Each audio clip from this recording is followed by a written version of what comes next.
Un appel, celui lancé par la Mauritanie au parti sur sa frontière nord, à la retenue et à la sagesse. C'est ce qui ressort d'un communiqué du ministère des Affaires étrangères et de la coopération publié aujourd'hui. Une audience, celle accordée par le Premier ministre au tout nouveau bureau du Parlement des enfants. Ça, c'était ce matin. Une élection, celle des nouveaux bureaux des différentes commissions de l'Assemblée nationale, élections qui se sont déroulées aujourd'hui. Voilà pour les principaux titres de votre journal et c'est parti, mesdames, mesdemoiselles, messieurs, bonsoir et bienvenue à votre 21h30 de ce vendredi 13 novembre 2020. À 21h30 que nous commençons par la diplomatie avec cet appel lancé par la Mauritanie au parti à sa frontière du Nord, à la retenue et à la sagesse. Un appel contenu dans un communiqué du ministère des Affaires étrangères, de la coopération des Mauritaniens de l'extérieur, communiqué rendu public cet après-midi. Alors, que dit ce communiqué, Abdelrahman Hamad? La République islamique de Mauritanie suit depuis quelques semaines avec une grande préoccupation des manifestations de plus en plus grandissantes d'une vive tension sur sa frontière nord dans la zone d'El Guergarat. Pour désamorcer la situation, elle avait engagé plusieurs contacts auprès de toutes les parties concernées. Aujourd'hui, la République islamique de Mauritanie appelle toutes les parties à la retenue et à privilégier la voie de la sagesse et de la raison. Elle exhorte tous les acteurs à préserver le cessez-le-feu et à rechercher une solution urgente et consensuelle de la crise conformément aux mécanismes et modalités des Nations Unies, solution qui préserve les intérêts des parties et épargne la zone davantage de conflits. Voilà pour le communiqué du ministère des Affaires étrangères, de la coopération des Mauritaniens de l'extérieur rendu public aujourd'hui, communiqué dans lequel la Mauritanie appelle les parties à la retenue et à la sagesse. Voilà, après les diplomatiques, donc la politique intérieure. La politique intérieure avec d'abord les activités du Premier ministre. Il a reçu aujourd'hui, il a accordé aujourd'hui une audience. Alors, qui a été reçu par M. Mohamed Ould Bilal? Élément de réponse avec Bokar Baïleba. Le Premier ministre, M. Mohamed Ould Bilal, a reçu ce vendredi à la primature le nouveau bureau du Parlement des enfants. Une instance qui offre aux enfants la possibilité de se rencontrer, se concerter et exprimer leur point de vue sur les questions de l'enfance. Il contribue aussi à ancrer la culture de citoyenneté et les valeurs démocratiques au sein des générations montantes. À l'issue de l'audience, la présidente élue du Parlement des enfants, Hindou Mintou Mohamed Hamed, a remercié le gouvernement et le Parlement pour leur soutien au Parlement des enfants. Elle a également remercié le ministère des Affaires sociales de l'enfance et de la famille pour ses efforts dans le renouvellement du bureau du Parlement des enfants.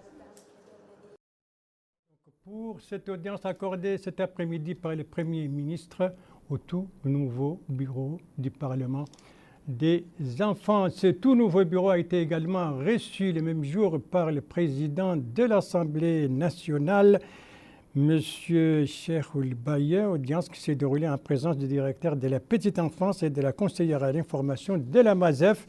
Eh bien, c'est une audience qui a été suivie, n'est-ce pas, vous allez le voir, d'une visite des différentes salles de l'Assemblée nationale. L'occasion pour ce nouveau bureau de s'informer sur le travail parlementaire et sur le fonctionnement des commissions de l'Assemblée nationale. Justement, ces commissions sont au nombre de 5.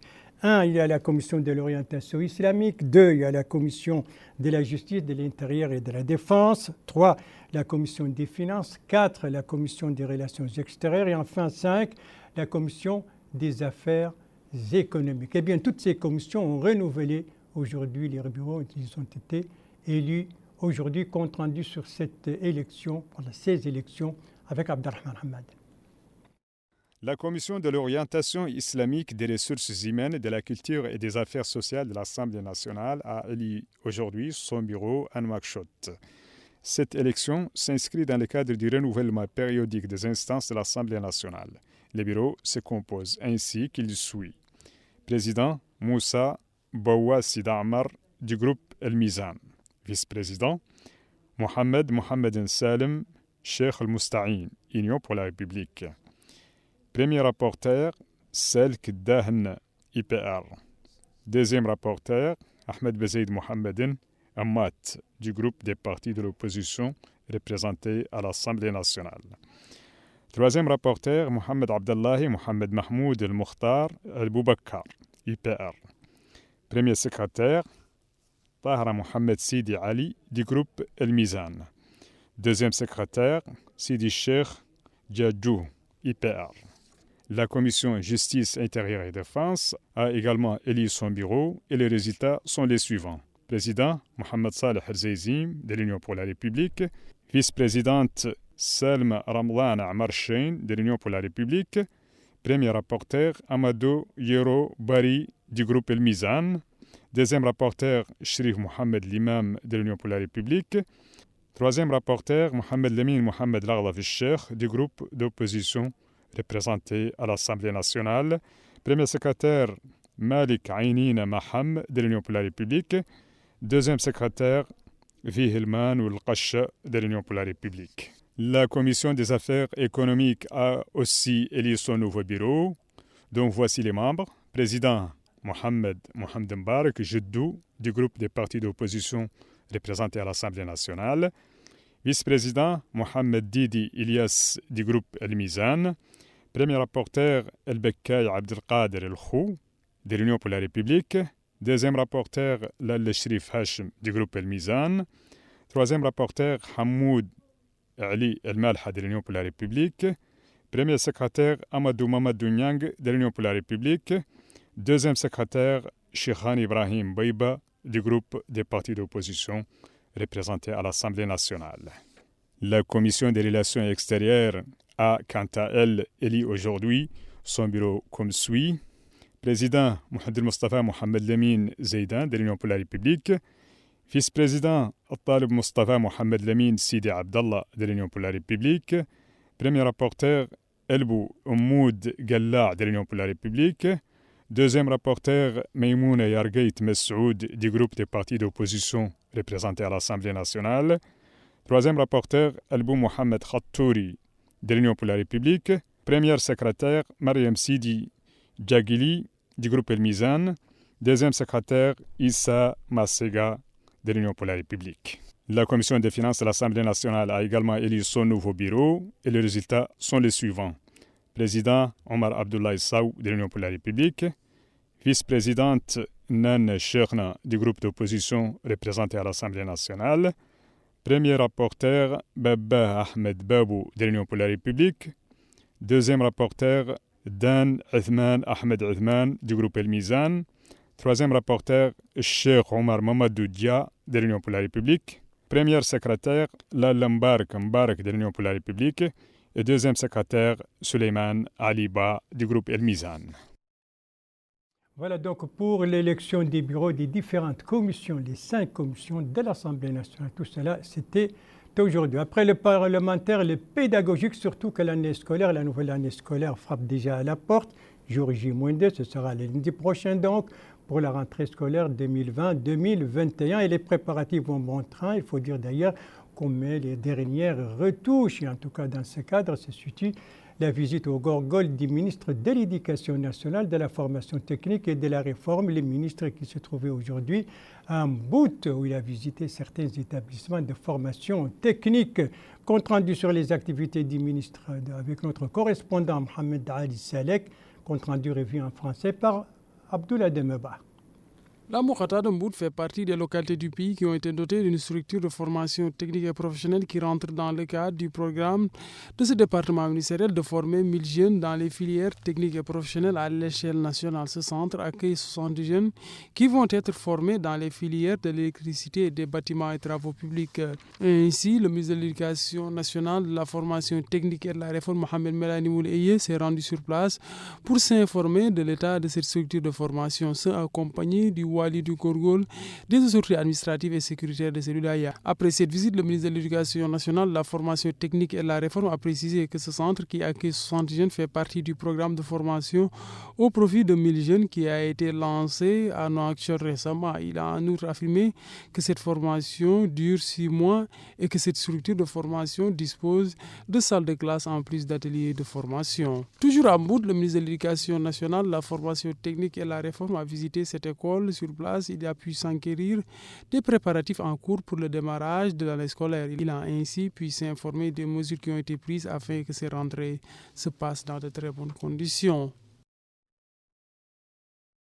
La visite du ministre de l'Éducation nationale, de la formation technique et de la réforme. Donc aujourd'hui en Mbout, où il a visité plusieurs établissements de la formation technique. Tout cela entre dans le cadre donc des préparatifs de la rentrée scolaire 2020-2021. Après les pédagogiques, donc une page environnementale dans ce journal avec d'abord le lancement du festival Mer et Littoral. C'était hier soir à Nouadhibou, l'organisatrice, donc c'est l'association pour la biodiversité culturelle, en collaboration avec le port de pêche artisanal. Alors, quelle est la durée de cette manifestation et que vise-t-elle?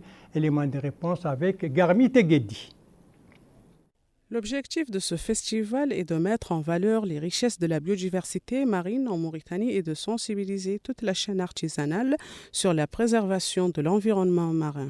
Dans un mot enregistré pour l'occasion, le ministre des Pêches et de l'Économie maritime, M. Abdelaziz Ouldahi, a souligné que la préservation et la maintenance des richesses marines sont des éléments de base de la stratégie de réforme et de développement durable de la pêche marine pour la période 2020-2024. Ce dont bénéficient les côtes de la Mauritanie en matière de biodiversité. Il a par ailleurs indiqué que les structures de surveillance et de recherche scientifique multiplient les efforts afin de lutter contre les catastrophes maritimes tout au long du littoral mauritanien. Pour sa part, le directeur de la Société de la baie du Repos, Mohamed Valoul Youssouf, a souligné que la préservation et la valorisation des ressources halieutiques contribuent à la santé de l'écosystème marin et au développement durable. Dans ce même contexte, la baie du Repos a engagé des opérations de nettoyage des plages et d'autres activités de sensibilisation sur l'importance de la prévention contre la COVID-19. La présidente de l'Organisation de la biodiversité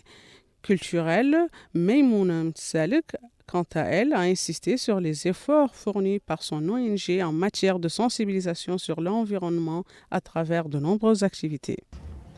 L'idée d'organiser un festival de la mer est née il y a exactement 42 jours, ici même, lors d'une visite de terrain organisée dans le cadre d'une formation des médias sur les enjeux liés à la conservation de la biodiversité marine.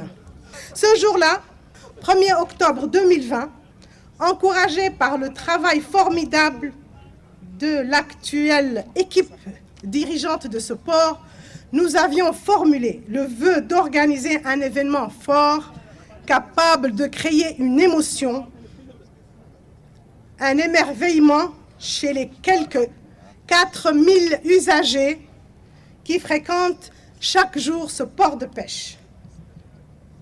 Et pourquoi on l'a fait? Parce que on apprend à aimer ce qui nous a émerveillés et on protège toujours ce que l'on a aimé. L'ouverture de ce festival de 3 jours s'est déroulée en présence du Wali Moussa de la wilaya de Dakhlet de Nouadhibou et d'autres autorités administratives et sécuritaires de la ville.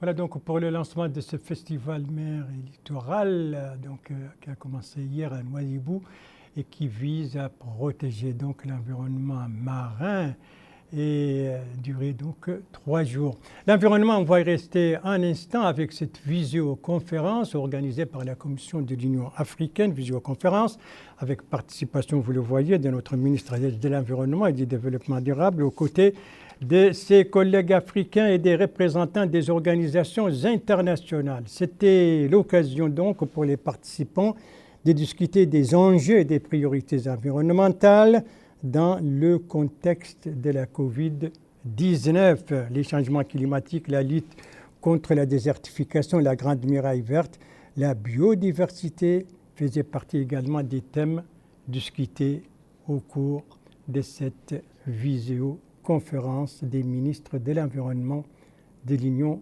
africaine qui s'est tenue hier avec participation de notre ministre de l'Environnement et du Développement durable. Tout à fait autre chose dans ce journal, c'est l'approvisionnement des marchés, de nos marchés en légumes et en fruits. En tout cas, les opérations d'approvisionnement se poursuivent tant bien que mal, c'est ce qu'a constaté Abdoulaye Demeba.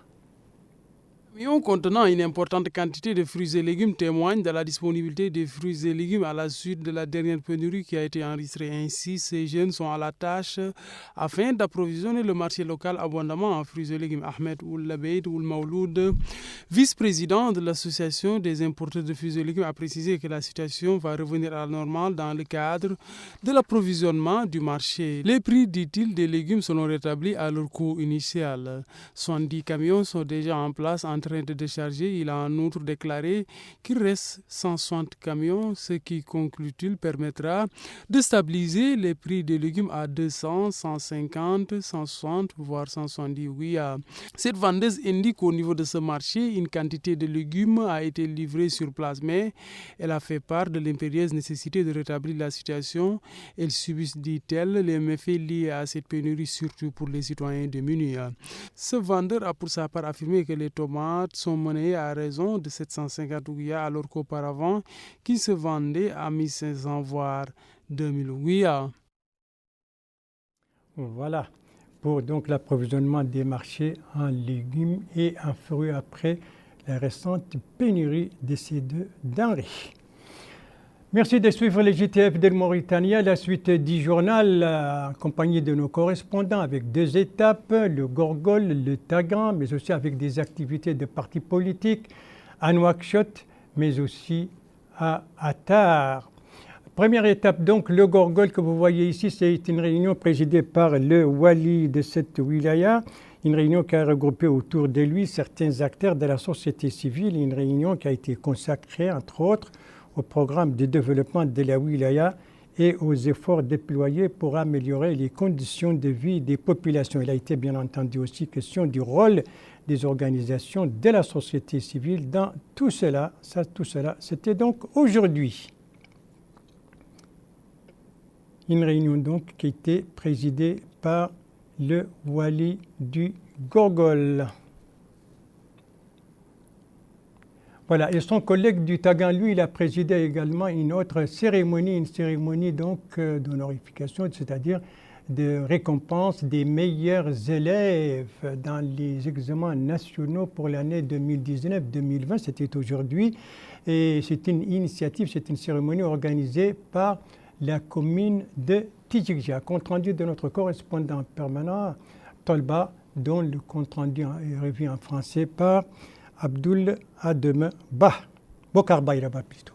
C'est une tradition. Les élèves qui se sont le plus illustrés pendant l'année scolaire font l'objet d'une cérémonie de remise des prix, touchant bien évidemment les meilleurs élèves de l'ensemble des établissements de la commune de Tidjikja. Ainsi, le directeur du cabinet du Walidi Tagan, Abdullahi Ould Ahmed Zain, a loué les efforts déployés par la commune de Tidjikja à travers cette magnifique initiative visant à récompenser les meilleurs élèves des établissements de la ville. Il a mis en relief la contribution de tous les acteurs de l'éducation nationale, notamment les parents d'élèves. Le maire adjoint de la commune de Tidjikja, Issermou Ould Mohamed Ahmed, a mis en relief la parfaite collaboration entre la commune et le ministère de l'Éducation nationale par l'entremise de la Direction régionale de l'éducation nationale Haut-Tagant. Il a ajouté que la commune ne ménagera aucun effort pour assurer une éducation de haut niveau pour l'ensemble des élèves des établissements de la ville. Après le cérémonial des allocutions, les meilleurs élèves ont reçu des mains des autorités des prix. Il s'agit là du couronnement de leurs belles performances durant l'année scolaire 2019-2020. D'ailleurs, les élèves, les éléments de l'encadrement et les parents d'élèves n'ont pas manqué d'exprimer leur satisfaction pour cette cérémonie de remise des prix, remerciant ainsi la commune de Tidjikja, les autorités administratives et la Direction régionale de l'éducation nationale pour cette belle consécration. Oui, consécration avec la voix donc de Bokar Bayreba. Venons-en maintenant aux activités des partis politiques avec ce soir celle de Tewassul, mais aussi celle de l'UPR. Commençons par le parti Tewassul. On doit voir les images. Les voilà, Tewassul, dont le conseil de la Choura tient sa deuxième session de l'année 2020. Coup d'envoi ce matin dans son siège à Nouakchott. Durée des travaux 3 jours. Et c'était l'occasion pour le président de présenter un rapport sur l'activité du parti et d'indiquer qu'au cours de cette session, il sera question des rapports de performance, des plans d'action et des priorités pour l'année à venir, des priorités pour Tewassul, dont le conseil de la Choura tient depuis ce matin sa session ordinaire 2020.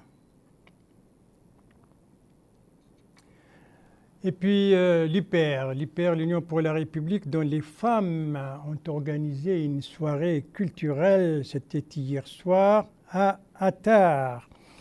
Une soirée donc dans le cadre des manifestations de soutien au prophète Mohammed, paix et salut sur lui, une soirée marquée par des poésies aussi bien en arabe qu'en hassaniya pour faire les louanges de notre prophète Mohammed, paix et salut sur lui. Il s'agit pour les organisatrices de cette soirée de faire face aux campagnes offensantes contre l'islam et contre son prophète Mohammed, paix et salut sur lui. Et ça, c'était hier soir, une soirée culturelle organisée par les femmes de l'UPR à Attar, la capitale de l'Adrar. Et c'est sur cette soirée culturelle donc que se termine ce journal. Merci à vous, madame, mademoiselle, monsieur, de l'avoir suivi. Merci bien entendu aux équipes rédactionnelles et techniques qui ont participé à sa conception. Je vous en rappelle les principales informations. La Mauritanie appelle les partis à sa frontière nord à la retenue et à la sagesse et à préserver le cessez-le-feu. C'est ce qui ressort d'un communiqué du ministère des Affaires étrangères et de la coopération rendu public aujourd'hui. Ici, c'est l'audience accordée par le Premier ministre au tout nouveau bureau du Parlement des enfants. Ça, c'était cet après-midi. Et ici, c'est l'élection des bureaux des 5 commissions de l'Assemblée nationale, élections qui se sont déroulées aujourd'hui. Voilà, je vous ai rappelé les titres, mais je vous rappelle également les gestes barrières, à savoir rester chez vous, ne sortez que par nécessité. Et si vous sortez, eh bien, n'oubliez pas de vous laver les mains avec de l'eau et du savon. C'est une pratique qui doit être d'ailleurs régulière, disent les responsables de la santé. Et si vous sortez, n'oubliez pas également de prendre votre masque, et n'oubliez pas de respecter la distance par rapport aux autres, au moins 1,50 m. Et si vous retournez à la maison, bien entendu, n'oubliez pas de vous laver les mains avec de l'eau et du savon. Ce sont des gestes barrières très, très efficaces face à la Covid-19. Ce sont des gestes qui dépendent de chacun de nous, des gestes très simples et qui permettent de sauver des vies. Et n'oubliez jamais que votre santé est entre vos mains. Et si vous aimez vos proches, eh bien, pas d'approche et pas non plus de reproche. Sur ce, je vous donne rendez-vous, Inch'Allah, demain à la même heure, 21h30. Bonsoir.